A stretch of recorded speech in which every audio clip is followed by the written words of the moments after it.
3, 2, 1. And we are live. Alright guys, welcome back to the live stream. Absolutely phenomenal live stream tonight. Here in France it is 6 p.m. but still sunny. Very unusual. So therefore, as always, I have to work around the lighting a bit here. I hope today it won't spaz too much. Anyways, as I said, crazy live stream tonight. I'm super excited. We have Josie with us. Her channel is called The Ex-Plant Eater, and you can find it in the description box, guys. So it would be really cool if you can head to the description box and head over to her channel, subscribe to her as well, show her some love. 14 years vegan, absolutely crazy. Any questions you might have, guys, via super chats, Streamlabs, like that you can support the channel, but moreover like that I can actually see your questions, because during our chat I'm not going to be able to be with you here and scroll through all the questions. So in order for her to see your questions, super chats and Streamlabs donations will be prioritized. I talked to her just about an hour ago to see if everything works on our end here with the tech. Boomer Bobby is always doing his best to keep this live stream going somehow. Anyways, it seemed fine. However, I haven't talked to her in depth, so everything is new to me here as well. I'm super curious to hear how she made it out alive, essentially, how she can still be here with us after 14 years of veganism. It's absolutely mind-boggling to me. I really can't believe it. I always say end-stage veganism is roughly 7 years in, but she apparently really did it for 14 years. So we're going to talk about if she cheated on her diet or not, how she ate, when she started with it, etc, etc, etc. Anyways, guys, with no further ado, let me give her a call and get her on the show, and then we're gonna jump right in. I hope you guys are excited, man. I surely am. Little side note, as you can see, I'm doing better again, a bit fitter today. Really rough, man, really rough. 1 whole month I've been basically knocked out. And I even relapsed last week. But now, God willing, seems like I'm doing just fine. Okay. Now, let me give her a call and then we go from there. 1 second. Oh, there we are. Josie, can you hear me? I can. Fantastic. Okay. Let me just get you. I don't see you, but I can hear. We had that last time as well. Just give me a second. Okay. I think I know what it is. Must be my virtual cam. Here we go. And awesome. Now you should be able to see me. Yes, I can. Sweet. Okay. 1 sec. Here we go. Fantastic. Josie, welcome to the show. I already introduced you a little bit from what I know. I told the guys that your channel is linked in the description box as well, that you've been a vegan for 14 years, which is mind-boggling to me, because I'm really wondering how you can be with us today if you really were a vegan for 14 years. That is insane. So today I would like you to share your story with us, with the audience, as a cautionary tale, I assume. Welcome to the show. Oh, thank you so much for having me on. So yeah, I was vegan for 14 years. I'm 27 now. I became vegan when I was around 13. Wow. This isn't even something that I share too much with people in my personal life, but I just don't really care anymore. So initially, when I was like 12, I had an eating disorder.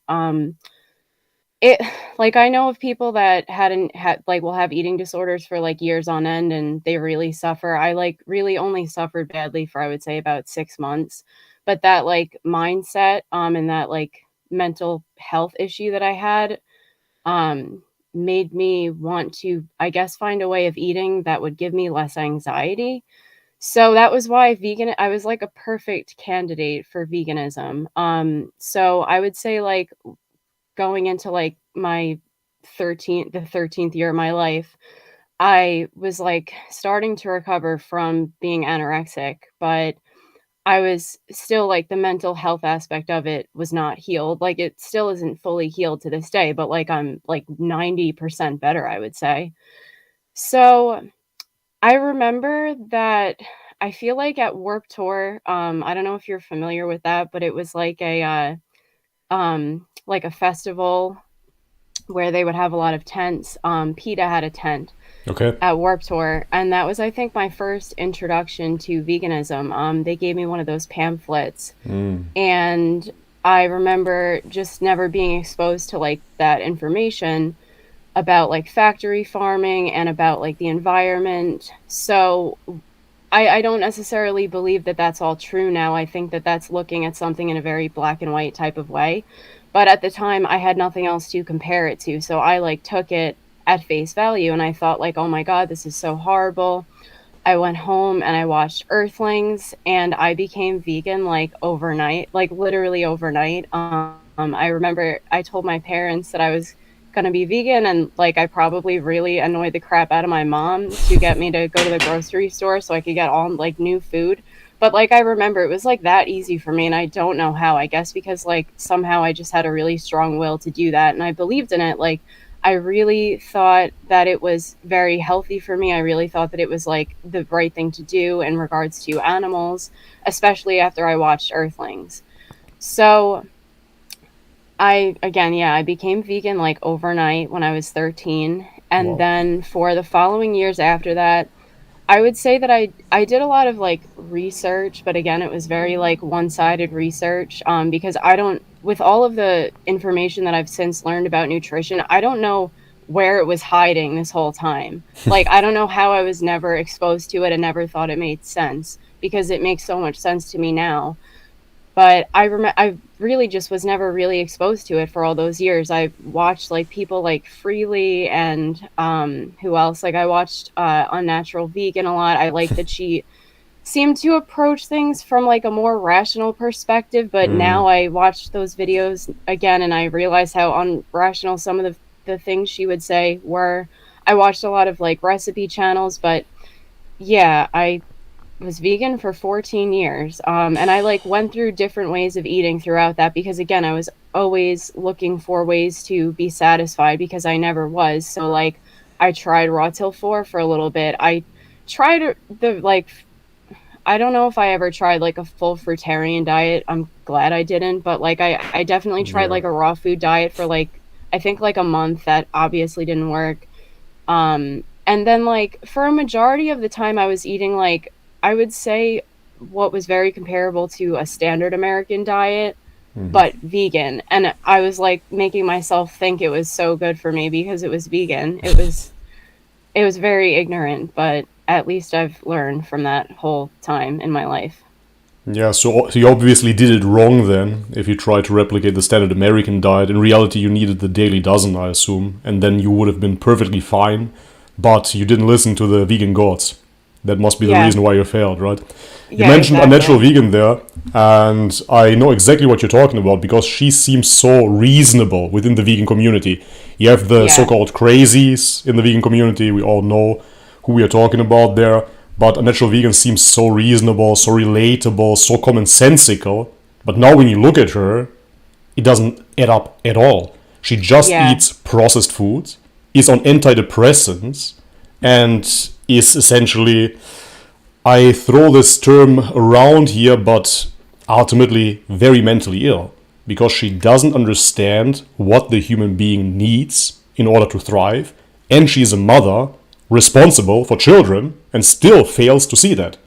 Yeah, exactly. And that's the thing too that I've realized with a lot of vegans is that they claim to be so healthy, but then they openly talk about their mental health issues. Yes, They openly talk about digestive issues. They openly talk about the medications they take. So how can you equate that with health?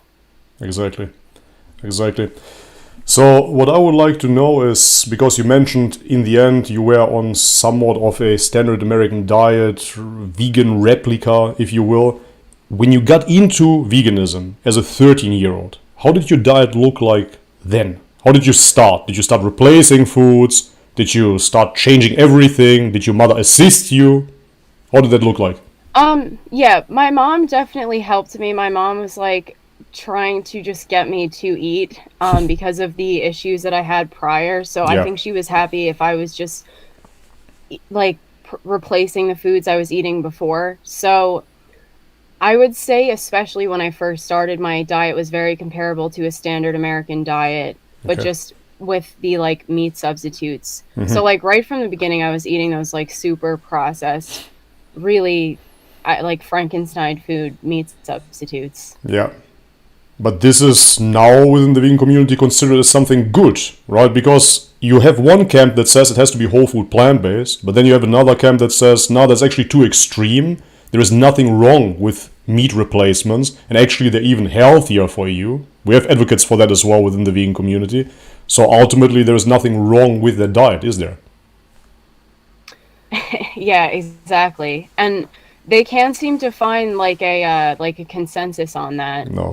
Which if it's like the right diet, like there should be like one right diet, like or correct diet. So it just makes no sense. Yeah, and I've had a lot of it's just so weird. It's like a conundrum. I would have people saying that the meat substitutes like Beyond Meat and stuff were so healthy for you. I can't believe I genuinely believe that before I stopped being vegan. But then now on the other hand, I've encountered people that are like, well, it's your fault for not doing the research. You should have realized meat, Beyond Meat and processed meat substitutes weren't healthy for you. And it's like, okay, so then what are you eating? Because I highly doubt you're on a fully whole foods diet. I really highly doubt that. Yeah, that's amazing. There is no consensus on it because it is not the species-specific diet, I always say. If it would be a natural diet, if it would be the species-specific diet, it wouldn't be so complicated. So, for example, if we look into works such as Weston A. Price, I don't know if you ever read that book, you can see that they Not yet. explored different areas of this planet. And sure, there are differences, slight differences within different tribes, but the fundamentals, the basics of that food is always fairly similar. Nutritionally dense animal foods, eating the whole animal, not wasting the organs. And then if you have some plant foods, most of the time they're fermented and very little of the daily calories. So it always looks fairly similar. But within the vegan community, you of course cannot find one diet. No matter how you do it, in the end you do it wrong. They tell you the raw vegan diet is the way to go, then you did that. They tell you you're crazy for doing the raw vegan diet. Then you do a juice Yeah. fast, then you're obviously starving yourself. Then you do the meat replacements. Yeah, well, now you're a junk food vegan. Then you do the whole food plant-based thing. They tell you, yeah, well, you've been too strict. So no matter how Yeah. you do it wrong anyways. You always lose. Yeah. Exactly. And I found, like, even just from people I've known in my own personal life, like, almost bragging, like, oh, yeah, I'm vegan, but that doesn't mean I'm healthy. Like, they are, like, bragging about the fact that, like, the vegan diet is just as unhealthy. It's so weird. It Yeah. really is. Yeah, that's amazing. But 14 years is a long time. So you say you did the standard American diet type of style.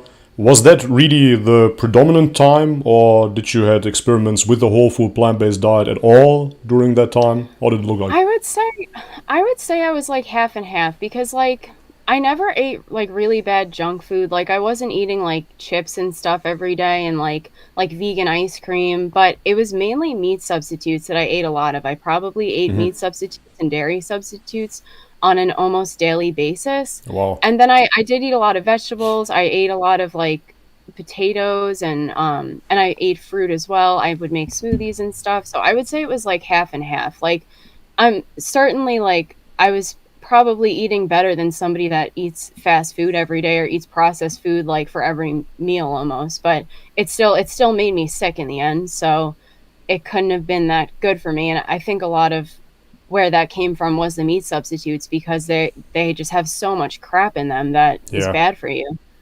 That's wild, man. That's really wild. Did it ever dawn on you that you are actually craving meat and this is why you eat those meat substitutes, or never really realized I that? would have denied that till the end. I never thought of it that way. I really thought like because in my mind I was craving meat substitutes and not like actually thinking to myself like, oh, I really want beef, or like I really want milk.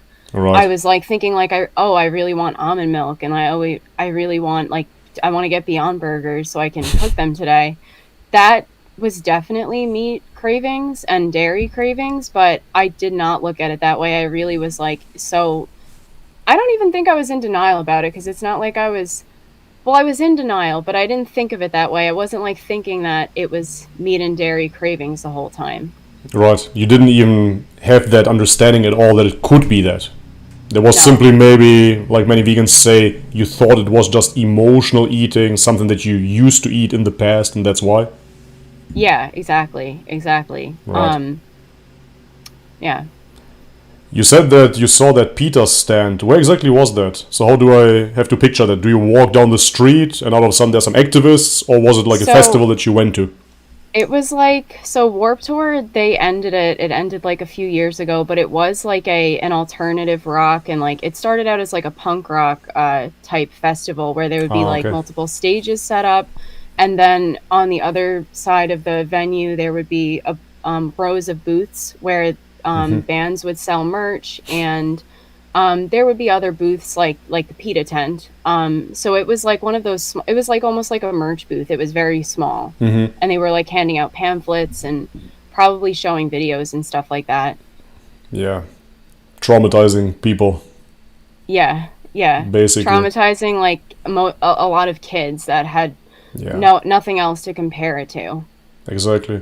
That's my whole point, right? The vegans will like to make this argument that if it is so natural for us, then nobody should be shocked when they see it. Yeah, well, children are not exposed to slaughter at all anymore. If anything, they're exposed to cartoons, to Disney movies, and therefore they don't understand at all what is happening there. Not at all. Yeah, So I always say that, yeah, well, sex is natural too, but if you expose a child too early to sexual graphics, obviously that is traumatizing. Same yes, thing. It's just too early and they have no context at all. So obviously it will be traumatizing. And that's the whole reasoning behind it. When I look at those so called animal activists, I see them using the techniques of traumatization and nothing else. yeah, like trying to get that emotional response out of people. Right. And yeah, I completely agree with you about kids, because since changing my diet and realizing how natural it is to eat this way, I feel like we're totally removed from stuff like that. And that's the only reason that people, are like grossed out by it or like traumatized by it, because obviously if it's our natural diet, it needs to be a part of our lives. Yes. Absolutely. But this is what you see within the cities, right? We are so far removed from anything that is natural, and therefore it's very easy to confuse the people, especially children. Yeah. Yes. Okay. But now I have to ask, because I can't just sit here and talk to you as a 14-year-old ex-vegan without asking if you really have been vegan for 14 years straight, or did you ever cheat? Because for me, let me tell you like this. We say on this channel that 7 years veganism is basically the beginning of end stage veganism. This is how we call it. Mm. And 7 to 10 years is really this threshold when you see people just crumbling, wasting away their health. Over 10 years, this is when you basically have lost causes, be it the freelies or be it the vegan gains or whatnot. It doesn't seem human at all anymore, it doesn't seem healthy at all anymore, and it seems to be the point of no return. So I'm really wondering how you made it through. Did you ever cheat on your diet? So, just full disclosure, the only time I ever remember having an animal product throughout that 14 years was once, like I would say about a year into veganism, I was like making breakfast with my friends, and one of them put milk in my cereal, and I knew it was milk, and I mentioned it to the guy, and he was like, "Oh, it was soy milk." And I knew it wasn't, but I didn't want to just waste the food, so I had milk that one time. And then I remember, like, I don't know, maybe a few years later, I had a half and half once. And I swear that is the only time I ever had an animal product. I didn't never had meat. Um, Wow. yeah, Wow, that is mind boggling. I truly don't know how I made it all that time. And to be fair, I did have like a very life-threatening thing, like health problem happen during that Josie, time. we're gonna jump Hmm. right into that. Unfortunately, I just have to open my door. It's ringing at my door. We have some Okay. Yeah, issues that's here. fine. We're going to be right back in 1 minute. Sorry, guys. Just give me 1 second. Quick break, and we're going to be right back in 1 minute. Okay, yeah, that's fine.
Okay, and we're back again. Alright, so we just stopped at you not cheating, consciously at least, for 14 years straight. That is crazy. When you had that milk by accident, did you feel anything? Because I have an anecdotal story myself. When I was in Thailand and I was a vegan for roughly 3.5 years at that point, I was going to a specific super center was it called, Tops Market, I believe, and I got some Brussels sprouts that tasted a little bit too creamy, but at the same time they gave me a lot of energy, I felt, and I felt much better all of a sudden because I believed I cracked the code of veganism. I used to make this dish with mushrooms, Brussels sprouts, pumpkin and tofu. Sounds disgusting, I know, and it is. But nevertheless, I thought I found this combination that will keep me healthy because all of a sudden I felt much more energized. Oh my Turns God. out there was full-fat dairy cream within those Brussels sprouts in the frozen section. So that was on accident, but it was something that I could feel right away. So did you feel Right. anything after that milk? I don't think so, honestly. I don't know if it was maybe because it was so early into into veganism that I didn't really notice a difference because even when I had like when I remember having half and half like a few years after that, I don't remember anything. It was probably such a small amount too that it didn't really make much of a difference. But I understand because after when I stopped being vegan, when I started reintroducing all of these foods, I had energy like I feel like I've never had energy before. Yeah, we can get into that. But you started talking about a sickness that you started developing, right? Yeah. Yeah, Yep. tell us about that. So I would say in 2017, I was finishing up my bachelor's degree, so that was very, very stressful. So I would definitely attribute some of this to stress, but not all of it. I started initially, like I remember early in the year, I started getting really bad pain after I would eat, and then I started getting a low fever every day. Wow. And I would have like a stabbing pain in my intestine. Um, and this would again be like almost after everything I would eat. So there was that. And oh yeah, and then there started being like blood in my stool when I would go to the bathroom. But this, yeah, right in the beginning, it wasn't that bad. And I just assumed, like an idiot, that it was gonna go away. Like I really believed veganism was this like end all be all diet that would heal what was happening with me. So I didn't even look into it. I didn't even realize it was like a disease starting to develop. I Oh, just thought it'll go away on its own, like it'll heal. And it just got worse and worse throughout that year. And I was super stubborn. So I didn't go to the doctor until it got like really bad. And so I would say like in March I went to the doctor and I was diagnosed with diverticulitis. I had to stay in the hospital for a little bit to get fluids and stuff, and like nutrients, because I was like pretty sick at the time. But that was not the worst, time that happened. So after I got out of the hospital, I remember they like wanted me to get a colonoscopy and stuff. I was in school, so I was like, no, like I didn't see myself as having this like disease, even though I did. I had these very serious health issues happening. But then I had people in my life telling me like, oh, like you only really have to get a colonoscopy if you're like older. Like that's so weird that the doctors are telling you to get a colonoscopy. So I was like, I don't need to do that. I'm fine. It'll go away. And I didn't even take any medication at that time, and I don't think that taking it is a good idea anyway. But then a few months later, I think like this happened, I want to say like once my next semester started, when like the stress again started getting pretty bad. I got super sick again. And I didn't mention this before, but I would have diarrhea multiple times a day as well. So I was losing a ton of fluid. Yep. I like wasn't able to eat as much because of the pain and the fever and stuff. Like I would eat and then have to lay down right away because on all sides, like I wasn't able to eat as much. I wasn't getting as much nutrients. My body was unnaturally losing blood. So I was really sick. And then finally, like, when it got really bad, I went to the doctor again and I was admitted to the hospital. This time I legit almost died. And I take full responsibility for that. I should have went to the doctor way sooner. And people have accused me since coming out with this story of like, oh, well, you can't just blame it on veganism. Okay, that's partially true, but the way that I eat now has completely healed these symptoms. Wow. So there's something there that I'm eating that's clearly healing my body that wasn't there before. Yeah, but one second. So if they want to blame it on you because you didn't treat it right away or you didn't take certain precautions, okay, but there was something that caused that in the first place. So that is like saying, hey, don't blame it on the guy that punched you in the face and now you're bleeding out. You should have went to the hospital way earlier. Yeah, but somebody punched me in the face. Exactly. Right, Yeah, so exactly. something damaged you. Wow. Exactly. So yeah, the doctor did tell me that time that if I didn't go and get admitted into the hospital when I did, and I believe this because I was super sick at the time, like I was in bad shape. I'd lost like a lot of weight. I was already like not even anywhere near remotely overweight. Like I was a normal weight when this started. So I got down to like 90 pounds, and that was not a good weight for me. Wow. And it was How tall are you? I'm 5'1", so it's like I'm still a small person, but that's still like it. I was not looking good at that time. And yeah, he told me if I hadn't gone to the hospital when I did, I would definitely have died because my potassium was so low. And yeah, again, like the weight loss, let me just clarify, that was not in any way intentional. It was literally because I could only eat a certain amount until I started being in pain. So it was a horrible time in my life. And I spent the following years after that trying to get my symptoms to just stay in remission by modifying my diet while being vegan. And by not, I didn't take, they wanted to put me on colitis medication, and I was so stubborn. And I'm glad I was, because I don't want to have gotten dependent on colitis medication. But I was just so, I just didn't believe that having colitis could be something that like it just would never go away. I would not allow myself to believe it. So the only thing that I ever did take was prednisone, and that was after I got out of the hospital the second time when it was like really bad. It was the only thing that brought me back to like that basically healed my colon temporarily. Yeah. Because the symptoms started coming back within like a few months. They never got as bad, but they would come back. Like I would have flare-ups essentially.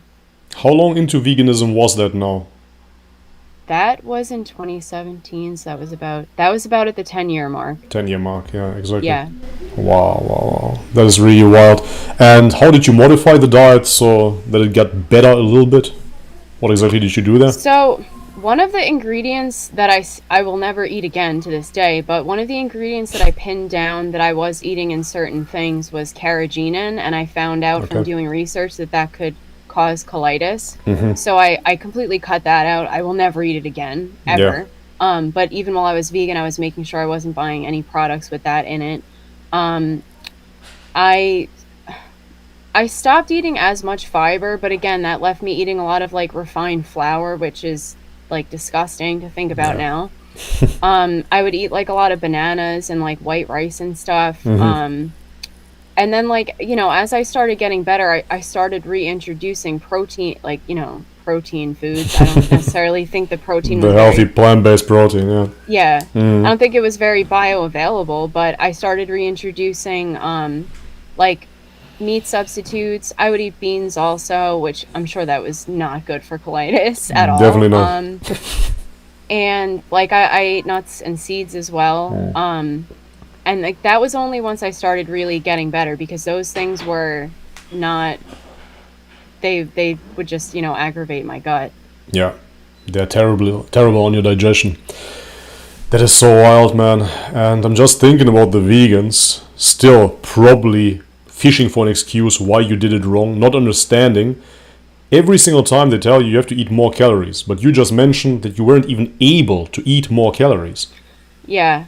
Yeah, and like towards the end of when I stopped being vegan, I was in no way like restricting calories. Like I'm again a small person. I was eating like 2,000 plus calories a day usually, probably. So that you're not going to tell me that I needed to eat more than that. Like that's just kind of ridiculous. Yeah. And if it was really calories, I don't understand the argument even nowadays when I'm looking back. I wasn't restricting calories either, by the way. I was vegan for 4 years straight.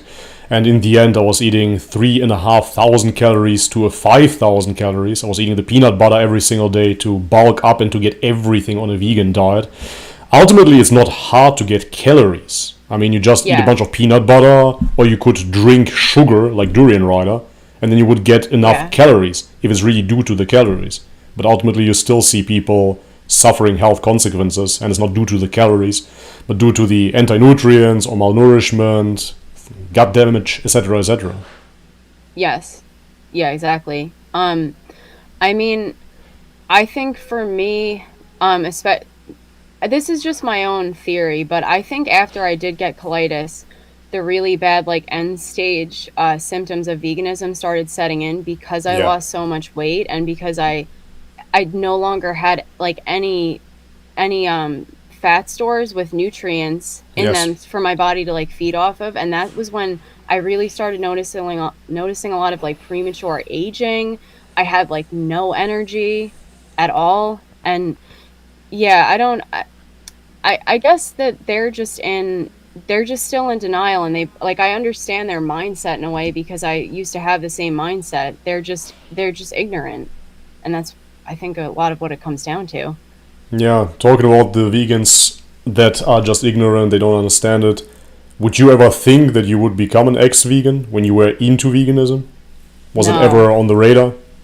No, absolutely not. I remember that when I was diagnosed with colitis, to be fair, a lot of these people don't really know anything about nutrition, and they were just Zero. making their own assumptions. But I mean, to be fair, they were right. A lot of people said, like, oh, you know that you got what you have because of veganism.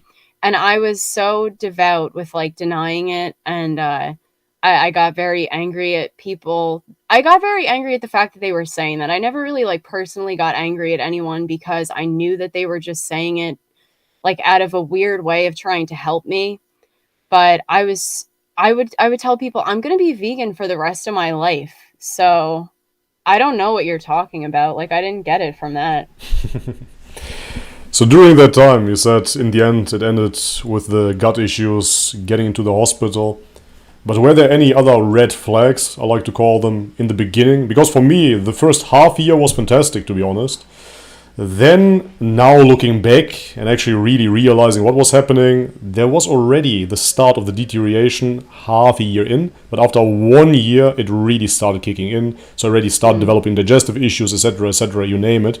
Were there any red flags, now looking back, that could have been indicators that something is wrong with your diet? I had minor digestive issues throughout a large portion of veganism, and I just assumed that it was just normal because Yeah. even people that eat a standard American diet, like they technically had a lot of the same health issues that I did. So I just thought it was normal. And I never thought it was because of the way I was eating, which now it just makes no sense for me to think that way. But minor digestive issues, definitely mental health too, which I would have never thought could have had anything to do with veganism. But I went through like periods of like feeling very depressed and low when I was vegan. Um, and my anxiety too, like when I was in school, I used to get so much anxiety standing up in front of the class, like I almost wouldn't be able to do it. Or like I would, especially when I started getting colitis, like it would give me like diarrhea, to have to get like when I would get that much anxiety.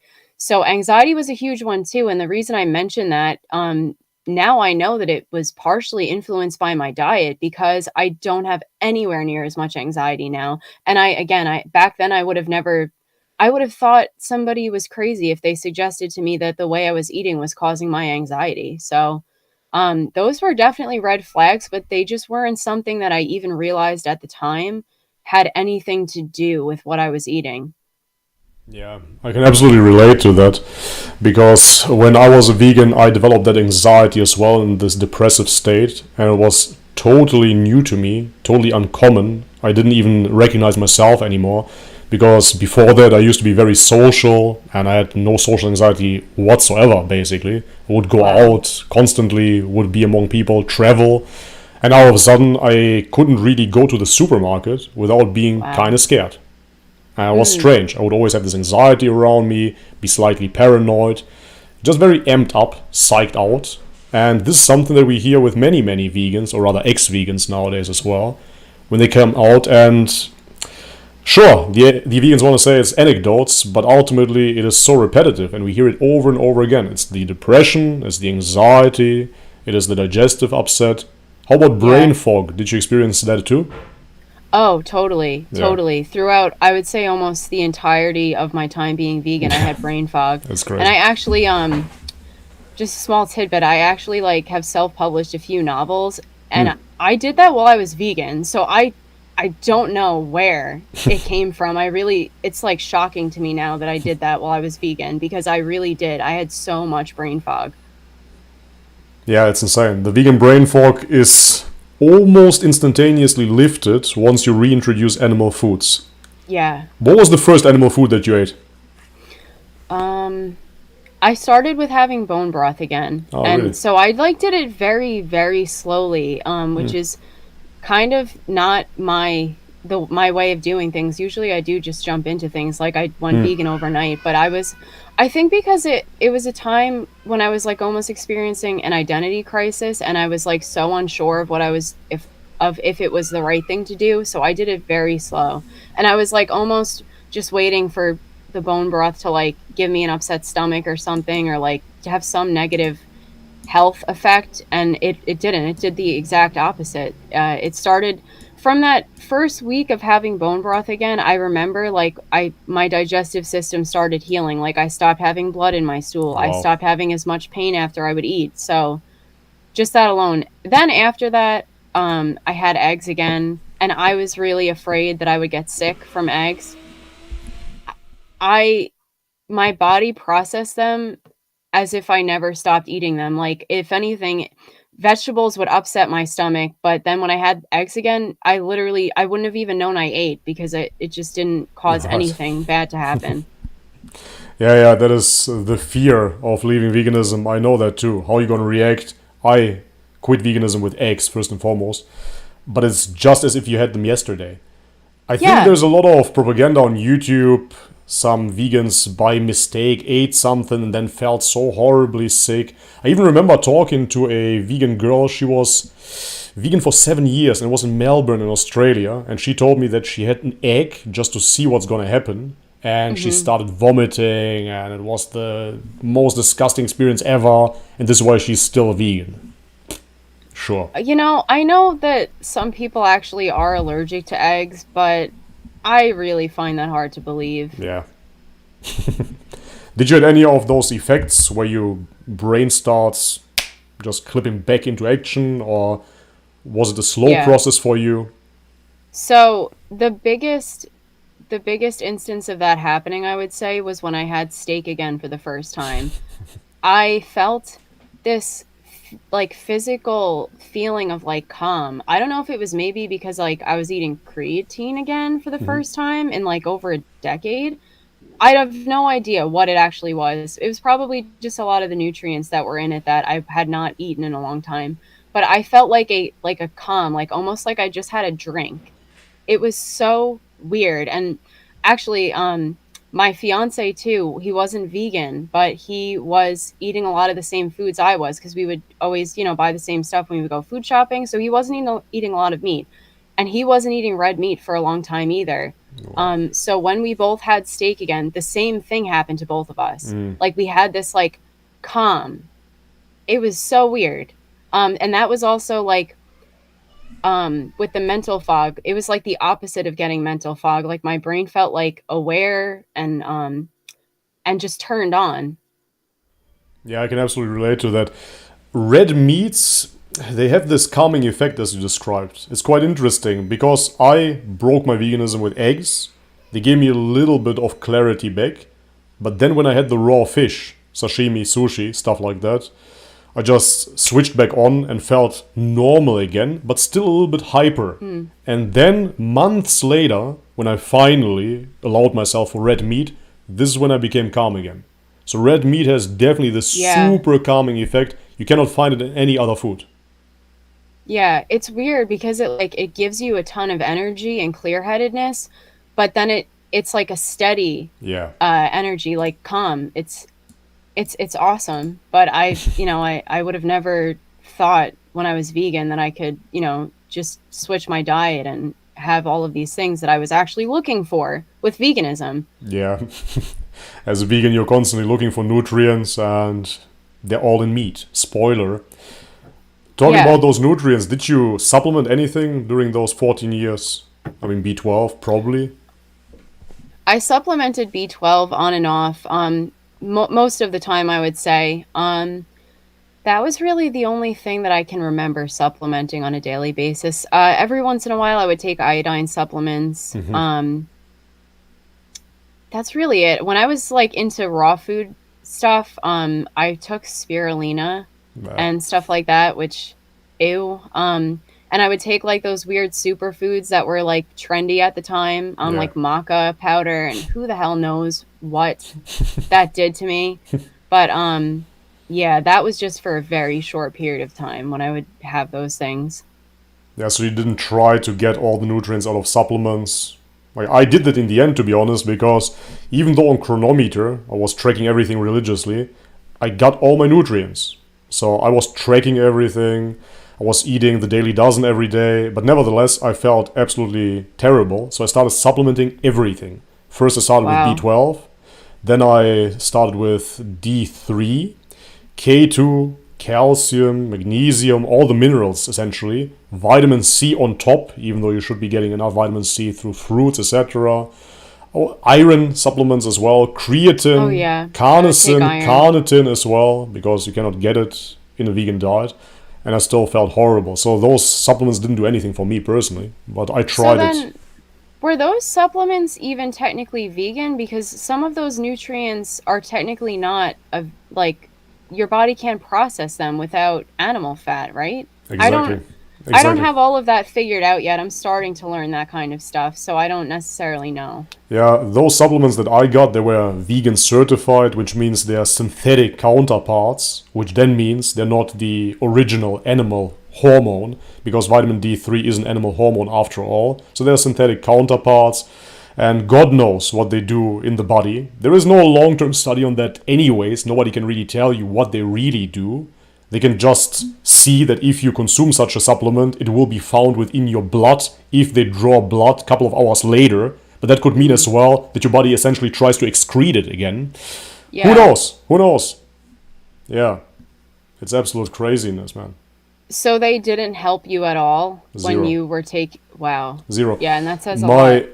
My back then girlfriend was anemic during veganism, Mm, like yeah, I believe that. diagnosed anemic, and then she got prescribed iron supplements by the doctor, and she took the strongest iron supplements there are. I think it was something like 1,000 milligrams or whatnot. Didn't do anything, zero. And I was there monitoring it every single day. She took them every single day. Nothing happened. And then later on, when she started reintroducing red meat, faded away. No anemia, Mm. nothing. She was crushing ice every single day. That's a Yes, I sign would of do anemia. that. Every I would day. do that. Towards the end of me being vegan, I was always like eating ice for Yeah. some reason, and I would have not have thought that was a symptom of like anemia either. I had no idea, and then I learned afterwards that it's a symptom of iron deficiency that you want to do that. Exactly. Exactly. Nowadays she doesn't have it at all. She had her blood drawn again just to check. No anemia whatsoever. But the supplements didn't do anything. That's my whole point. Because it's the heme iron in meat that makes it available for your body to use, as far as I understand. Yeah, that is part of Something it. like And of that. course, everything comes in a package, right? So, for example, for teeth health, we need calcium. Okay, but then turns out actually we need vitamin K2 as well and vitamin D3. So we need the combination of those three in order for the calcium out of your food to get through your digestive system and then into your bones as a transport matrix, so to speak. Right. Okay, that is what we assume now. But maybe there's something else missing that we don't know about. Now they're selling you supplements that contain calcium, D3, and K2. Back in the day, it was only calcium. Yeah, but well, maybe there's something else missing. Yet again, you cannot know that. Yeah. So, and if you eat Yeah. your natural diet, you probably will get all of it. Yes, exactly. Yeah. Exactly. So, talking about the natural diet, how does your diet look like nowadays?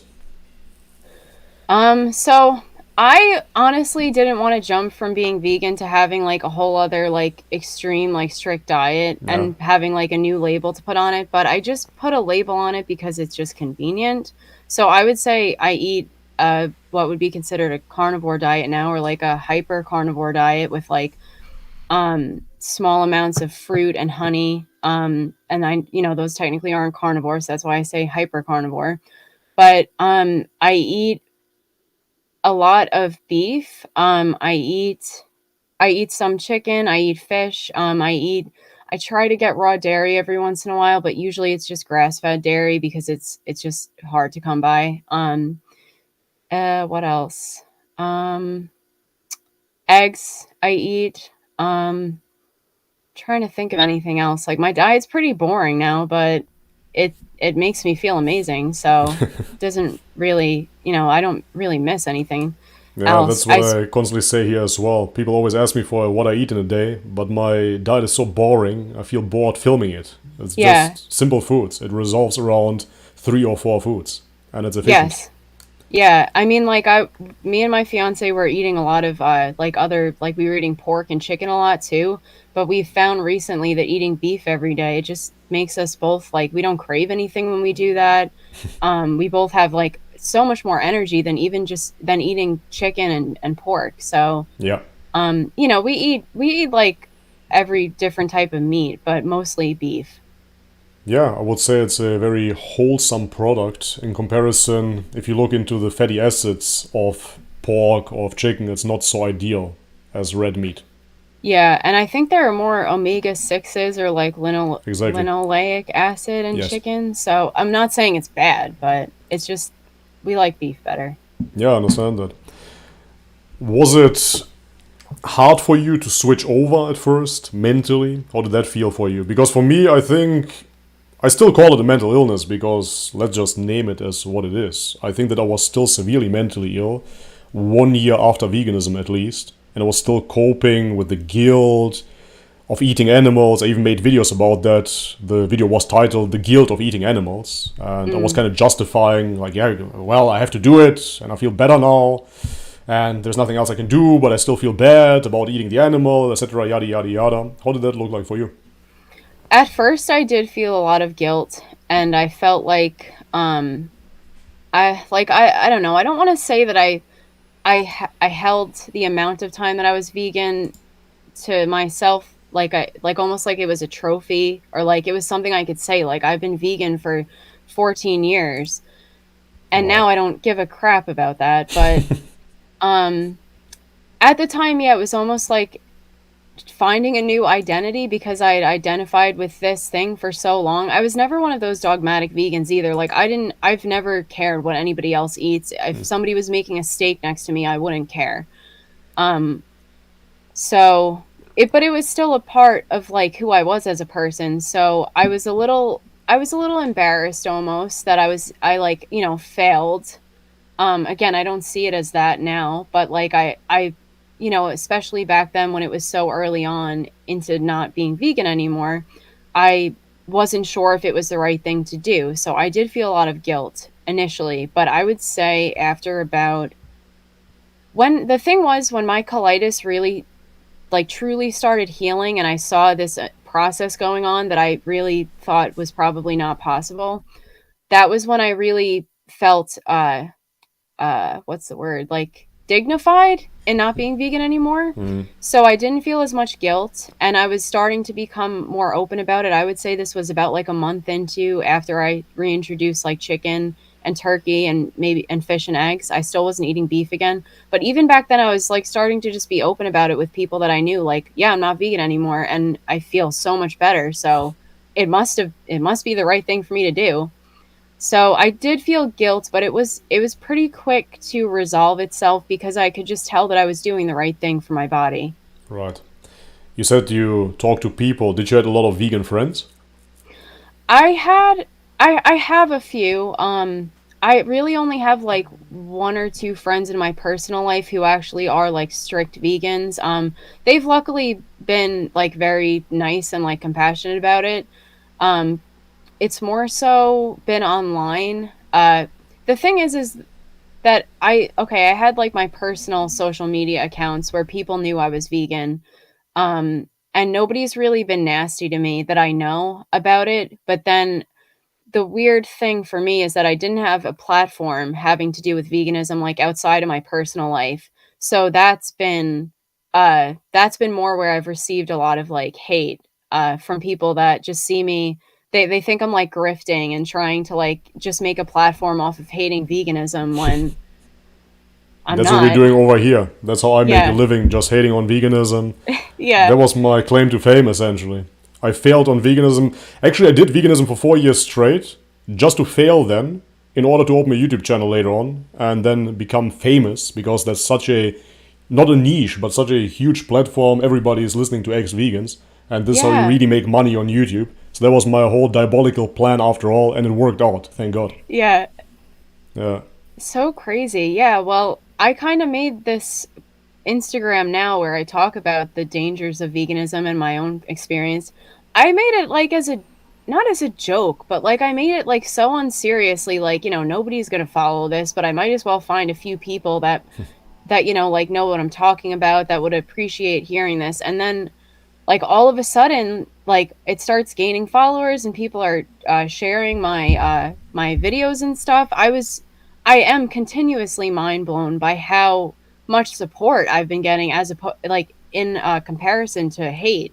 And usually the hate is just so ridiculous that it's funny. Like I haven't seen one person yet make like a solid argument that like I actually have to like go find like research to refute. Like it's usually just these ridiculous insults that where people have no basis of, like proving anything. How about you name the trade right now, Josie?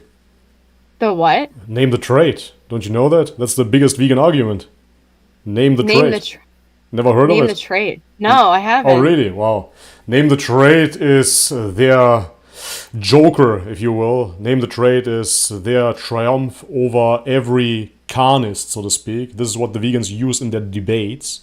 And name the trade means you, as the bad meat eater, have to name the trait which, if true of a human, would justify eating that human.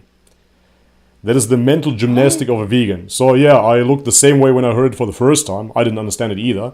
They want to I've know what it means, or rather which attribute the human has which prohibits us from killing humans and rather animals instead. And if you can name that one trait, then you won the debate, but that is impossible because they always have an answer to that, allegedly. Yeah, of course. Yeah. I've never heard of that, but Oh, I'm really? sure I'm 40 gonna years of veganism, you encounter didn't hear it. of it? That's crazy. Yeah, the main well, argument. it's probably because I honestly never went online and like tried to like debate and attack people. Like I had never had any interest in that, so that's probably why. And I never really followed the vegans that were like really dogmatic about it and like trying to shove it down everyone's throat. So that's why. Well, to be fair, I followed freely, but I mean, everybody else, like, it doesn't seem to me like Unnatural Vegan. She makes videos kind of going after people, I guess. She I don't does. know. I don't know how I never heard of that, honestly. That's wild. How did the vegan community or YouTube look like 14 years ago? Who was It there? was mostly Freely, Yeah. Dorian Ryder. Who else? Oh my God, the Life Regenerator. Ah, yeah, that guy. Uh, Dan Fully the Raw man. Christina, yeah. Fully Raw Christina, but I never really watched her, and now, like, she just makes me want to throw up. Like, she's Yeah. so over the top. Do you believe Um, her when she says that she's been, I don't know how long it is now, 16 years, 17 years, something like that, raw vegan? Do you believe it? I find that very hard to believe. I, I mean, I can't say for sure because I'm not in her shoes, but I find that so hard to believe. Who I'm trying to remember now though, who used to watch Sarah's Vegan Kitchen a lot. She was more like just recipes. She didn't really talk about much else. Yeah. Uh, I can't remember everybody else. There was a lot of people though. The community has definitely changed. Extremely. Then later on, I think the animal activism YouTube started really popping off with, Yeah. I don't know if Joey Carbstrong was one of the first ones, I'm not too sure. First, it must have been Gary Yurovsky, right? I don't know if you're, See, oh, that guy. yeah, I never watched them. Wow. Maybe that's a part of what made it so easy too for me to like not be vegan anymore when I finally realized it was right, because I wasn't really watching a lot of vegan YouTubers anymore. I wasn't like immersing myself in the community. So that could have been a part of it. But yeah, I've learned of who those people are now because I watch a lot of videos that you make and videos like that, where people critique these people. So I know who they are because of that. That's wild. Talking of videos like mine, what made you question veganism aside from your digestive issues? Was there something online, videos like mine maybe, or something else that made you think? Something that planted some seeds? Yeah, so it's really interesting because I feel like my subconscious mind, before anything like in my actual life presented it to me, I feel like my subconscious mind was starting to send me signals I needed to stop, because for whatever reason, I started looking on the back of like packs of vegetables and on like Beyond Burgers and like other processed food like Morningstar Farms to see what was actually in them, like nutrient wise. And I started being really confused and surprised when I would look at like say spinach, for example, that's supposed to be a superfood, and there would be like one ingredient, one nutrient that was listed like iron. And I would think to myself, like, I thought this was supposed to be so healthy. There's like nothing in this. So that was starting to happen early last year, I would say, because I stopped being vegan last June. And then, so I don't necessarily agree with everything David Icke says, but I was reading a David Icke book, and he had this very small section of the book I was reading. It was called The Answer, uh, where he talks about basically the dangers of vegetarianism and veganism. And I'd known who he was for a while, and I knew that he was like a vegetarian at some point, I think. So I was kind of open to his perspective about it because I knew that he was probably someone that if it was actually a diet that worked, he probably would still be doing it. So he essentially talked about uh, how cholesterol and collagen, I think, the lack of them in the human diet are really bad for your brain and how it causes deterioration. And he was essentially just saying like like veganism is a nice idea in theory, but it's not practical, and it will not lead you to health. It'll lead you to the opposite of health. And it was such a small section in this book. It was like a paragraph. So I feel like I was just meant to read it at the time that I did, because it was really what made me decide, maybe my colon isn't healing because I'm not including animal products, because I'm not including any outside collagen and cholesterol. Maybe that's part of it. So that like weird enough, because I never even read David Icke. I just always knew who he was, and for whatever reason I wanted to read this book. So yeah, it was really a David Icke book that made me decide not to be vegan anymore. That's amazing. That's really, really interesting.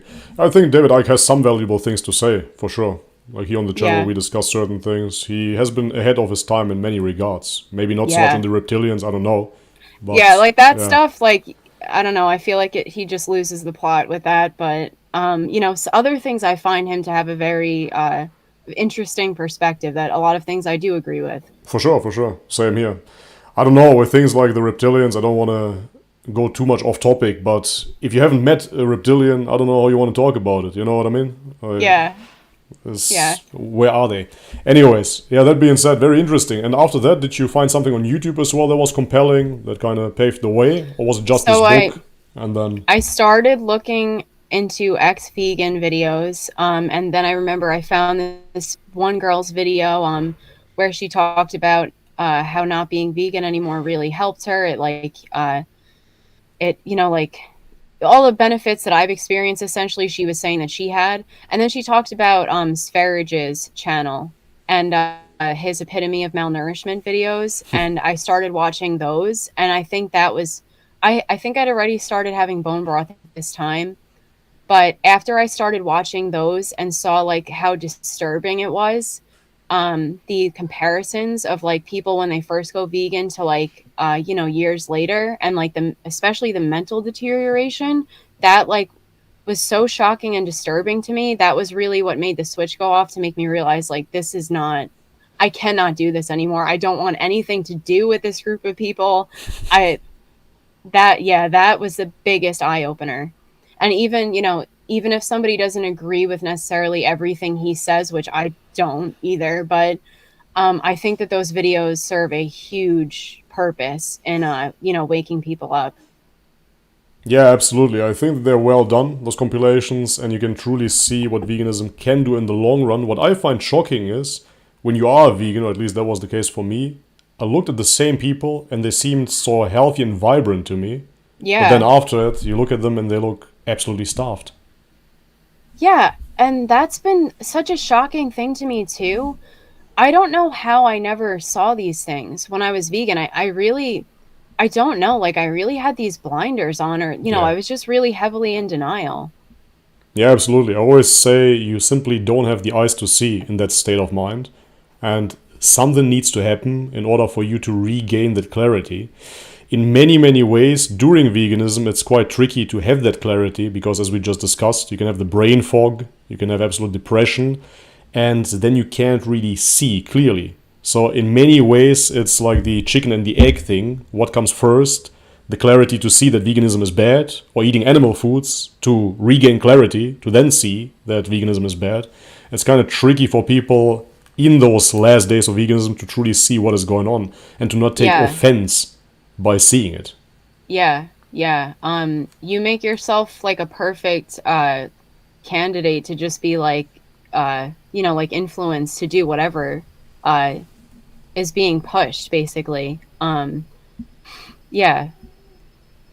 How do you see veganism now? Um I see it as something that's very well intentioned for some people. Some people I think just do it to virtue signal, but it's well intentioned, but it will lead to so many deficiencies and to so many health problems for basically everyone if they do it for long enough. It's, in my opinion, it's a very deceptive diet because it takes all of these great things that it promises and it basically does the opposite. So it's just super deceptive. Yeah, absolutely. It's very elusive, isn't it?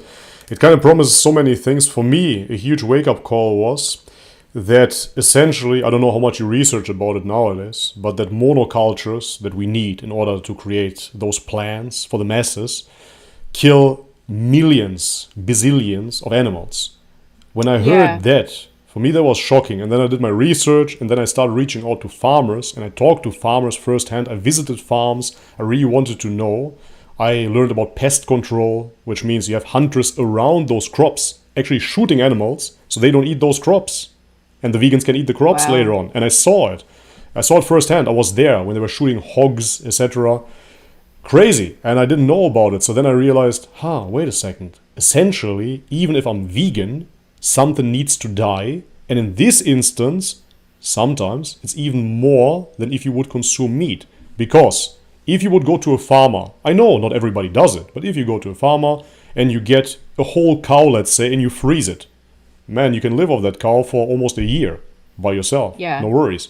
On the other hand, in order for some bread to be produced, some quinoa to be produced, rice to be produced, grapes to be produced, they have to use pesticides, and pesticides comes from pest and genocide. They have to kill the pests off, and you kill millions of rodents.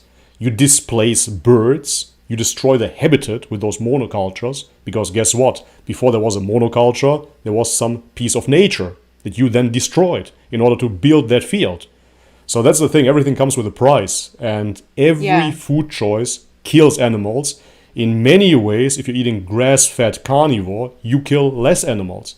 And that was the Yes. last nail in the coffin, because I realized, wow, I haven't been ethical at all, essentially, by eating quinoa from South America. Yeah.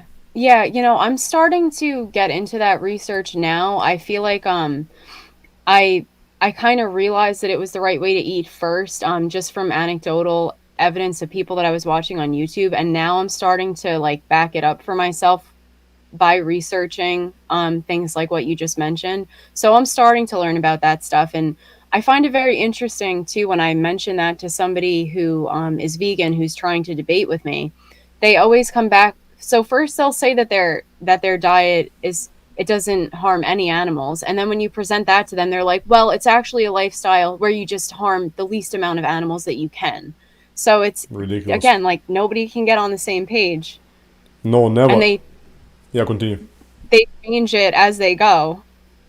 Yeah, absolutely. No, it's ridiculous, because they will tell you that it is about intentional harm. So if I go and purchase meat, that is intentional harm because I know something died. Okay, wait a second. The normie that goes to the supermarket doesn't think about those things. He just gets some burger patties, goes home, eats them, that's it. So there was no intention behind it either. Yeah. Now you as a vegan, you did your research, you found out about the animal industry, fine. Now I present you with research and show you, hey, you have crop deaths in the millions, you're displacing wildlife by those monocultures. Now it is intentional as well if you still go and buy those plant-based burgers. No, it's not Yes. intentional. It is. Yeah. And the animals that are killed, like you mentioned, the hog, because the farmers don't want them to eat the crops, that's very intentional that that animal was killed. And it ends up being for no reason. I don't know what they do with it, but I know it depends where you are. So the hunters usually they take the meat home. So I saw that here yeah. in France. So somebody does eat it. But there's a lot of pest control. It depends. So many rodents are shot, many birds are shot as well, because birds like to pick the grains. So obviously many birds are shot as well. Mice, etc., etc. So mice are obviously not eaten. Those are things that nobody talks about. The vegans will always come up with a dummy excuse, some sort of slogan. They will say, crop deaths though. What does it mean? Crop deaths Yeah. though. It's crop deaths. You have Yeah. those deaths. Exactly. Yeah, they tend to make fun of very real arguments as if there's nothing there, which they're completely wrong about. Yeah, that's basically all they got. Because veganism itself is an ideology. A good friend of mine, Drew Morgan, he was a guest on the show here many, many times. He said that the open mind that led you to veganism should be the open mind that leads you out of veganism again. And I think that's a Yes. Yeah, I love powerful that. statement. To this very Yeah. day, one of my favorite quotes. within ex-veganism, but it's true because you have that open mind to change your whole diet, to change everything about your life, to identify as a herbivore, as a vegan and whatnot. And then you go through that, but all of a sudden you just close your eyes down, you have this tunnel vision, and you don't want to research out of veganism anymore. It becomes everything. So Yeah. you said that back in the day you didn't know about that information, you didn't see that information. I think you might have seen it somewhere, but you weren't receptive to listen to it. Yeah, well, that's totally true because I remember when I think it was Raw Alignment when she stopped being vegan and she like started a carnivore diet. This was before I feel like like carnivore started becoming a more it's not, like a trend in my opinion, and it's not very well known, but it's bigger now than it was back then. It was completely like abnormal to me back then, and I'd never heard of it. And yeah, I remember just hearing about that from probably another vegan YouTuber I was watching. So I was presented with that a vegan did that, somebody that was formerly vegan did that, and I didn't even bother looking into it. I just thought it was crazy. So that's very true. Yeah, absolutely. See, that's the point. When I saw that, I was a vegan, I was already struggling, but then I saw people all of a sudden becoming carnivore, and I thought to myself, yeah, well, idiots, from one extreme to the other. Why can't you Yes. just introduce some eggs or do it plant based? Yeah, you can't because you see that all of those foods give you all kinds of issues, and this is why Yeah. you essentially go to the other side. Yeah. Yeah, and that's what's so ironic to me is that I was looking for these things in veganism like clear skin, like being fit, um, like aging slowly, and it was literally the opposite diet that was going to do that for me. Yeah, it's crazy. As I said, you never find the detox within the vegan diet. The real detox of the vegan diet is essentially the carnivore diet. That's where the real detox happens. Yeah. Yeah. Because you don't I know. introduce any toxic plants anymore. It's actually commonsensical once you see it, but during Yeah. veganism, it's almost impossible to really understand that.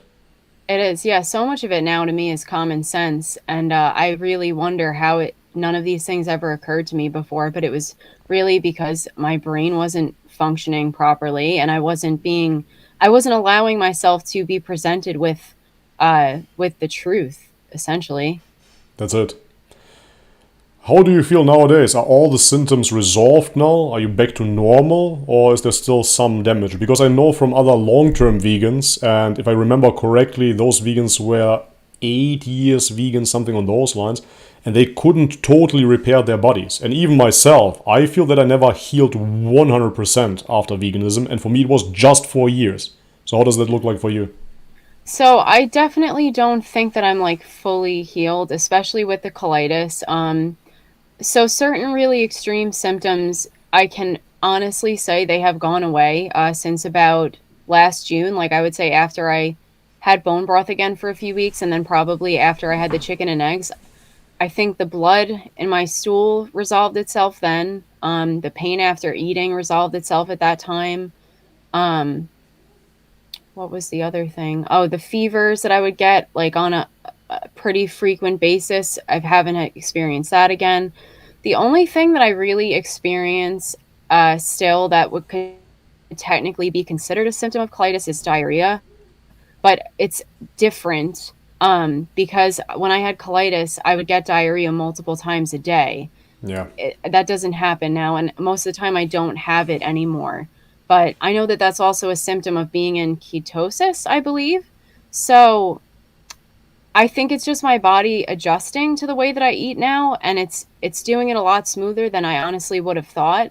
But I mean, being that all of those really serious symptoms have gone away, I honestly, yeah, technically I'll always have colitis because it's a chronic condition, but I wouldn't really consider myself to have it anymore. Like because I used to get flare-ups um every month, I would say. Like after I healed from that that second really bad time that I was in the hospital, I would still get flare ups on like a month to 2 month basis, but they just weren't as serious.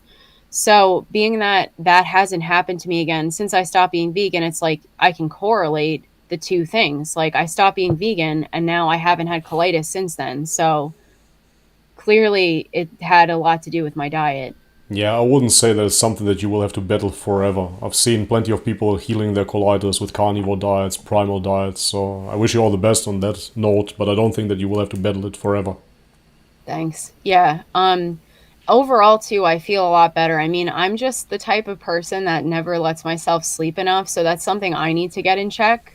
Yeah. But I have a lot more energy than I did when I was vegan. I'm clear-headed as opposed to having mental fog all the time.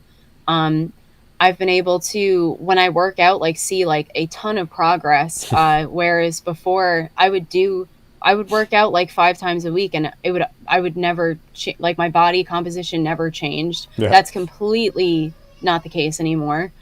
So in every single, like the way that I talk about carnivore now, I really feel like people must think it's like some fantasy diet if they've never heard of it before, because it's literally like everything you would want in a diet. That, not to like make it not to make it sound like it is like some miracle diet, but it's done everything that I was like looking for when I was vegan. So I'm very glad that I woke up.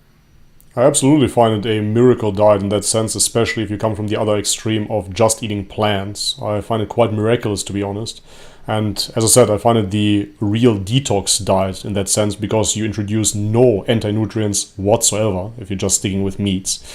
And therefore your body can finally heal. So in that sense, it is most definitely a miracle diet. And yes, I would agree as well that this is what the vegans actually look for, but in all regards. Because if you eat grass-fed beef, you kill less animals than a vegan that goes to any supermarket and gets their packaged products. You have so little food waste if you do that, if you eat that way. And on top of that, you will be the healthiest as well. So therefore, all of those three benefits that the vegans talk about, environment, the health benefit, ethics, all of that is within the carnivore diet if you have a grass-fed carnivore diet. It's really the case. They won't believe it, and then they will jump to something else and will tell you, yeah, but well, we cannot feed the whole planet on a grass. That's fine, dude. Yeah. I'm not even into that. I don't care. I would say that we can't feed the whole planet with plant-based burgers either. But that's not even the argument. The argument is, how do we get healthy again after veganism? That's how it works. Yeah. And that's another whole thing that's such a, it's so ironic to me now. Like towards the end of me being vegan, I was eating like the Just Egg and stuff. And what else? Other like processed foods. And now I think back and I'm like, how did I ever think that was better for the environment? Because I took that at face value when I would hear that about veganism. And the ignorance, like it's just so ignorant.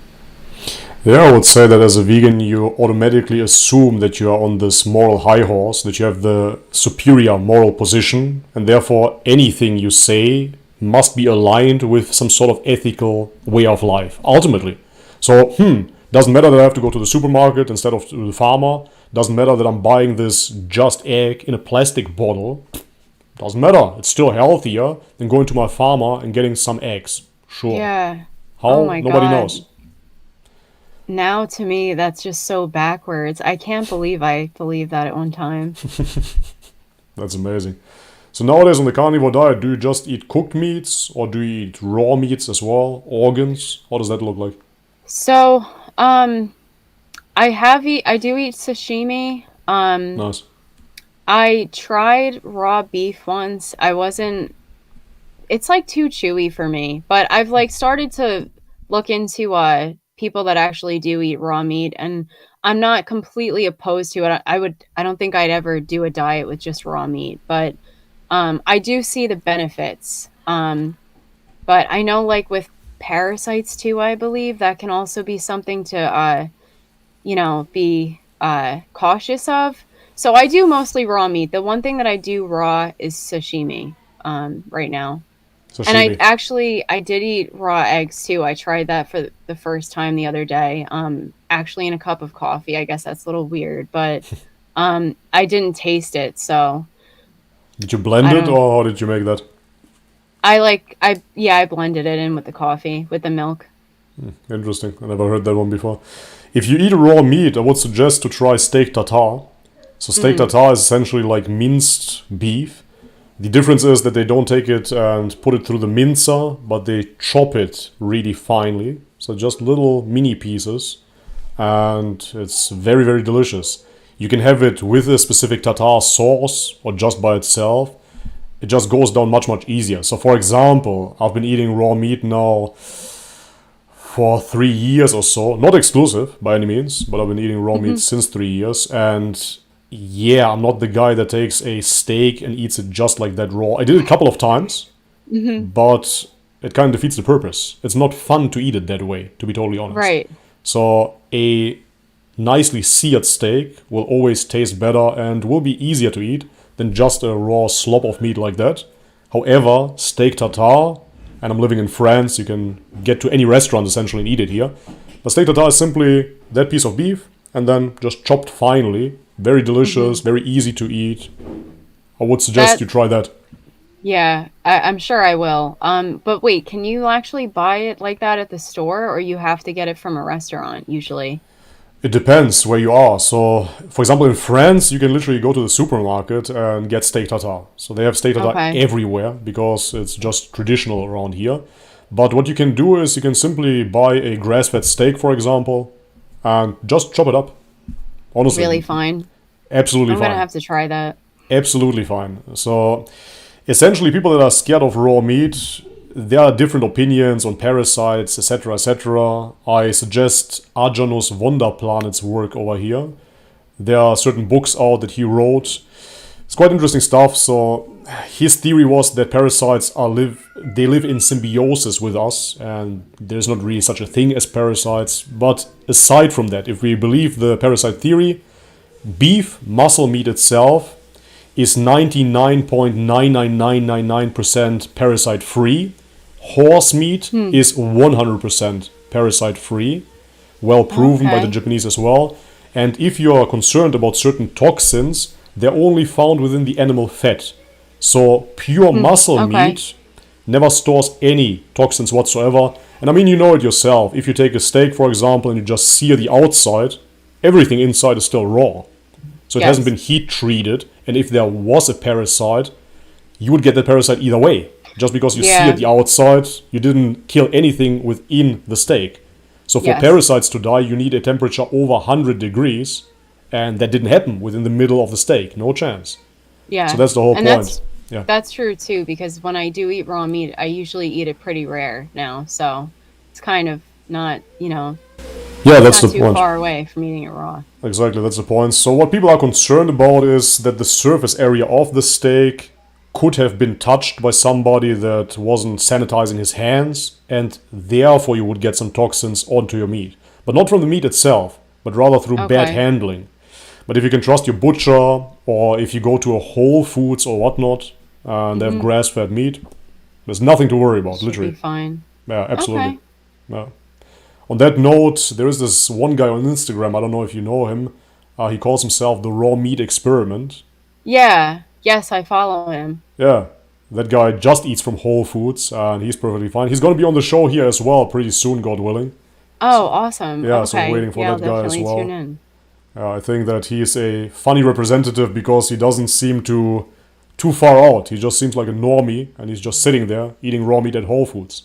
Yeah, I thought it was so funny on April Fool's Day. Some of those accounts they like replaced everything with the Just Egg and like Beyond Meat, but then they put the real thing inside the packaging, and I forgot it was April Fool's Day. So I saw it and I immediately like knew that it had to be a joke, but I forgot. And then I realized, oh, okay, it's like an April Fool's joke. That's pretty good. Yeah, that's amazing. Okay, before we get into the super chats, guys, if you have any questions, super chats and Streamlabs donations, ask away. One last question for you is, what do you want to tell the vegans out there? If you can tell them one thing. Ooh, I would say to a lot of vegans that I understand where they're coming from and I know that they're well intentioned, but if you're experiencing health problems and you don't seem to understand why, you might want to consider that it's your diet and that animal products can significantly improve your health. That's really my message, I guess. Yeah, that's amazing. I really would suggest for people to simply stop and think for a second and really reflect upon that, we have so many ex-vegans. Did they all do it wrong? Every single one? Or could there be something to it? This is why today I think this is such an amazing show, because you've been vegan for 14 years, and even long-term vegans, as you can see, they face those issues and they don't realize it after a while. But then if you look back, you can see that, yeah, it was the diet after all. So I would say just stop and look. We talk to ex-vegans here, other channels talk to ex-vegans. Not only short-term ex-vegans, but even long-term ex-vegans. Everybody can face those problems. So just stop and reflect, keep an open mind, and actually listen to the people and what they have to tell you. Yeah. All right. So thank you for that. Now we have just a few super chats that I would like to read out. Guys, as I said, if you have any questions, super chats, Streamlabs, donations, thank you very much. We have a question by Gung Fu. He says, can you ask her if her teeth and hair was affected much by veganism, and if she still has some permanent damage after going carnivore? Thank you. So, yeah, I'm glad people are asking these questions because they're making me think of things I totally forgot to even mention. Yeah, my hair, I mean, you can't see it, but it started getting thinner towards the end of me being vegan, and especially when I lost so much weight from colitis and I was like clearly malnourished. I definitely lost hair then also, but it like grew back a little bit. It was after I got colitis, though, that I started noticing, like, at the crown of my head, my hair was getting thinner. And I was so delusional at the time that I didn't think it had anything to do with veganism. I really remember thinking, like, oh, was my hair always this thin? Because it looks weird now. It's, like, starting to look thinner at, like, right at the front of my head.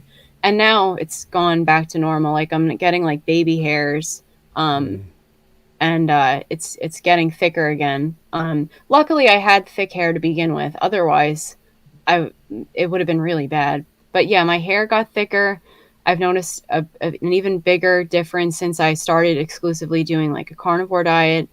And my oral health is another huge one. So thank God, I don't know, maybe partially I did get really lucky with my genetics. I don't know, because I never got cavities throughout being vegan. I mean, to be fair, I would get pain sometimes in my teeth every once in a while, but it never developed into a cavity because my teeth are obviously fine now. To this day, I have no cavities, but I would have a lot of bleeding in my gums on a daily basis, especially when I would floss. That has all completely healed. My teeth also look, they look less, I think opaque would be the right word. They look healthier. So my oral health is really improved in the morning too. Like I don't have as much plaque. I don't really have a lot of plaque at all on my teeth. And I used to when I was still vegan. Yeah, both of those things significantly improved. Yeah, I would say that the teeth look kind of translucent as a vegan. Yeah, yes, that's a better word. Yeah, they just start to become very, very hollow and frail. Did you have a lot of tooth pain as well when you were eating something cold, for example, or something sweet? Yeah, especially like in my front teeth. Again, towards the end of veganism, it started getting bad. My sinuses too. My sinuses have also definitely improved. I know that they didn't ask about that, but like it's like all in the same area. The cold started really affecting my sinuses badly. Like I would get pain, like up here, when I would get colds. Yeah, I would get pain like right at like the top of my sinuses. It was very weird, and that doesn't really happen to me anymore. Like I would get a pinching. That's very interesting because you just reminded me myself. I forgot about that completely. I had that too. That is a symptom that I never even talked about here on this channel in those last 3 years. It's true. I had those sinus problems as well as a vegan.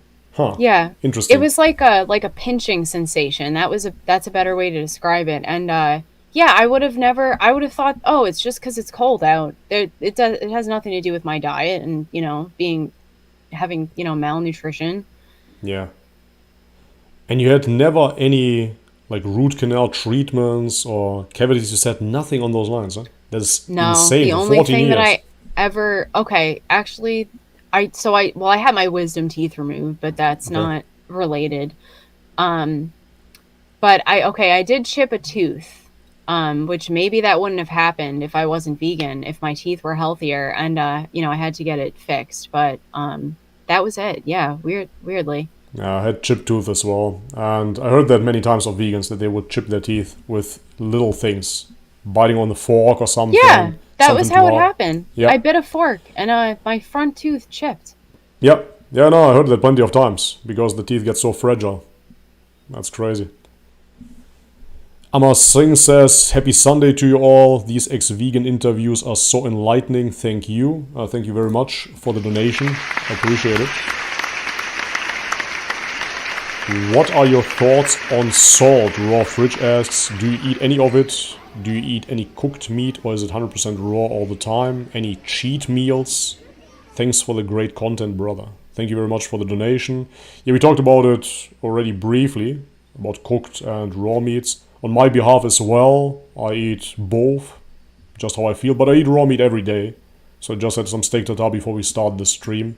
I eat raw eggs every day as well. And then if I feel like a steak, I eat a steak, sometimes a burger, something on those lines. And I use salt. I myself use salt. I'm not opposed to it at all, quite the opposite. I don't function well without salt. I know there are competing theories out there.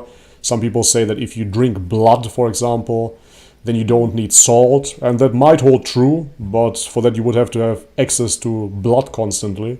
And I Yeah, personally like a little bit of salt on my meats. I don't know yeah. about you. I do. I salt most of my food. I actually pretty recently got Redmond's real salt, and I've heard that that's like really good for electrolytes. So, Yep. I think that that has been helping my like energy levels and stuff, but not like significantly. But yeah, I even put some of that, like a tiny bit in my water. I don't like go overboard with salt, but I put it on meat. Yeah. So salt I do have, and raw meat, again, as I was saying before, I haven't really dabbled in that too much yet. But I do eat raw fish. Amazing. Bobby Park donated. Thank you very much, bro. He says, did you take supplements though? Yeah, we discussed that as well. She took a Yeah, B12. B12 supplement. Yes. From Dust Until Spawn says, thank you, Bobby. Thank you very much. But that is not a question. I think those are all the questions for now. Okay. Thank you very much, everybody. I appreciate it. Josie, is there anything else that you want to add? Um I said a lot of, I think, what I wanted to say. Thank you again for having me on. Actually, so it's my fiance's birthday tomorrow, and he loves your channel too. So we thought this was like really awesome that it was happening today. I would like to wish him happy birthday, but if I do it today, it would be bad luck. So I cannot do Oh that. no. So I Okay, can't do that. no, it's Otherwise, I all would good. record him a little message here. But I think I cannot say it's bad luck, at least from where I'm from. I don't know how it looks like. Okay. Yeah, I'm a little superstitious too, so So there no you go. worries. So there you go. I can't say it, otherwise I would wish him a happy birthday. For sure. Oh, That's don't worry amazing. about it. He'll appreciate it either way. What you gonna have for food? I think steak tomorrow. We were talking about getting like sashimi at a restaurant, but I Nice. think like I don't know, we're both a little weirded out about going to restaurants now too. And it's like again with veganism, it was kind of the same deal, but I feel like a lot of places are becoming more accommodating to vegans. So it was getting actually better for me towards the end of veganism with going out to eat. For sure. But now, on the other hand, there's so many things that I really think are like inflammatory, like vegetable oils. And, I just don't trust restaurants. So I think we're both kind of on the same page with that now. So I think we both kind of prefer at this point to just make dinner at home. That's definitely the better choice. I mean, it depends on the restaurant. With sashimi, you obviously don't have any plant oils, but depending on the restaurant, most restaurants, unfortunately, it is farmed fish. So it's not as good as wild salmon, of course. So in the end, yes, Yeah. it's true. Eating home will always be the better option. But sometimes it's Yeah. nice to go Yeah, out. we both prefer that now. Yeah. Yeah. Nice. All right, so enjoy tomorrow then. Thank you very much for coming on. Very, very interesting Oh, thank interview. you. Thank you so much for sharing it with us. I really appreciate it. Oh, of course. Yeah. Thanks again for having me on. So awesome. Okay. Thank you so much, Josie. Keep us updated. Guys, check out in the description box. I linked her channel as well. Do you upload frequently or is it... I with like full length videos, I'm very on and off. I'll be completely honest about that. I only made one full length video talking about my story. So I'm trying to figure out the next video that, I'm going to put the time into. But I upload like reels on Instagram a lot. And I'll upload like shorter videos that I could just make right on my phone on my YouTube channel also. So my Instagram is where I share the most content on a daily basis. Okay, then I'm going to link your Instagram as well. It's the X-Plant... The X-Plant X-Plant Eater. right? So I'm going to link that in the description box below as well, so you can go and check it out, guys. All right, Josie. Thank you so much. Okay. Again, appreciate it. Good talking to you. Oh, yeah. Thank you. It was awesome talking to you. All right, cool. See you next time. Bye-bye. All right, yeah. See ya. Bye. Ciao, ciao. All right, guys. And that was Josie from the X-Plant Eater. Really, really mind-boggling stuff, man. I'm amazed how we were able to talk to her. I still am amazed by it, because 14 years with no cheat is crazy to me. I really thought that she cheated at some point, and I'm not saying that to put anything bad on her, to put shades on her, but I would have rather welcomed it, of course, that she would have been in a position where she saved herself a little bit of health and actually did cheat, but she did not. Now we have a super chat. Now she's gone already by Freddy. Thank you so much, Freddy. I appreciate it. He says, did you suffer from low stomach acid when transitioning to carnivore? So what did you do to heal? Unfortunately, she is already gone now. But thank you very much, either way, for your super chat. Me personally, I didn't suffer from low stomach acid, so therefore I cannot answer that question on her behalf, unfortunately. Thank you very much, everybody that supported today. I appreciate it.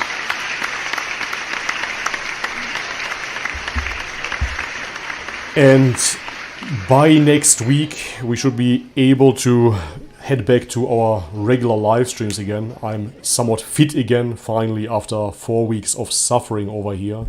So finally, I'm going to be able to get back to the gym as well and produce more content, even though last week wasn't too bad. We pumped out some content, some males getting pregnant.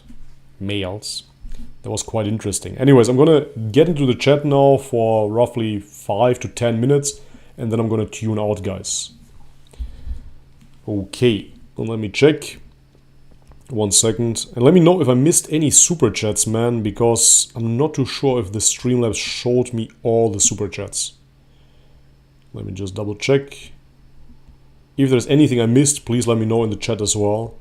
Thank you very much. I appreciate it. Okay, here we are. Yeah, it's definitely amazing that she's healing now. And I think that she got away with it with a black eye, so to speak. So she didn't get too much damage after all. Because we've seen vegans in way, way worse condition after a few years. Yes, to the grave, exactly. She's lovely, I'm glad she's healing, nice woman, glad she could snap out. Absolutely, absolutely. Thank God.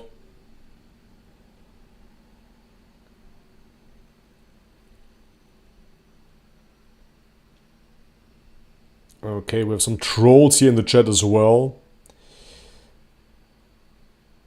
Kill animals and eat them. That is something that is triggering nowadays, even though it is simple truth, essentially. Okay. Ah, Vegan Phobic, good to see you, brother. Go watch Vegan Gains video feeding his dog raw meat and ask him for the studies first. His dog almost died. Yeah, well, that is okay. Joanne Lida says, as her mother, I can assure you she did not cheat. Oh, we have the mom here. That is frightening that she didn't cheat, but thank God she's still here with us after such a long time. That's the only thing I can say. It's really mind-boggling to me because I was a vegan for 4 years straight before I became an ex-vegan, a vegan apostate. And that absolutely wrecked me. And to this very day, 3 years later, I am still suffering of some issues that I never had before veganism. I was perfectly healthy on my bro diet, my regular bodybuilding diet, perfectly healthy, tip-top shape. Through veganism, absolutely destroyed myself, so I really don't know how she did it for 14 years. God protected her. That's really crazy. Absolute crazy, crazy story. Thank God she came out on the other side.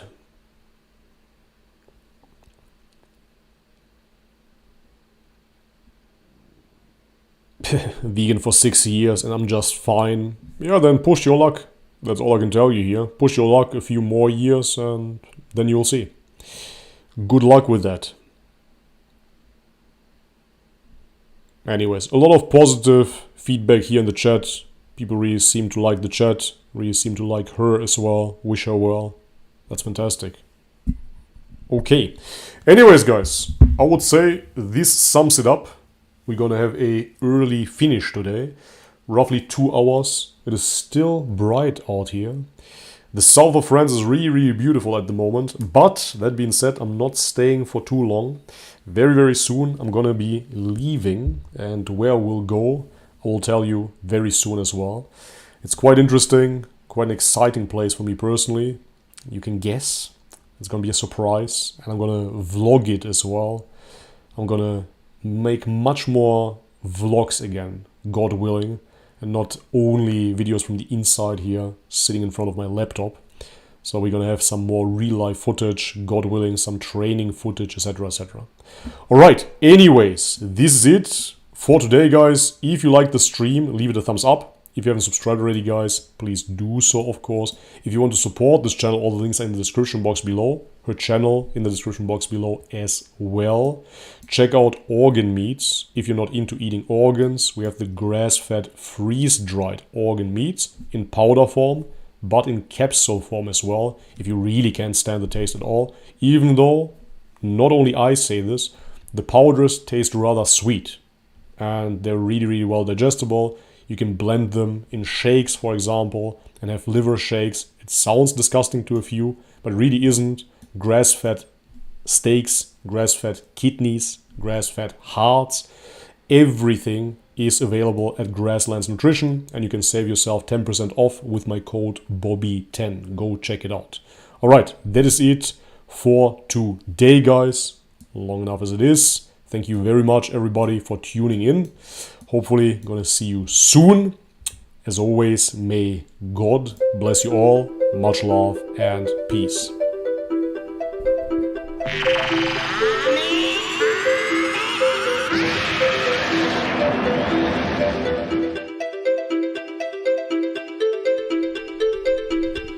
Yes, I use carbohydrates. And now I'm off, guys. Thank you so much.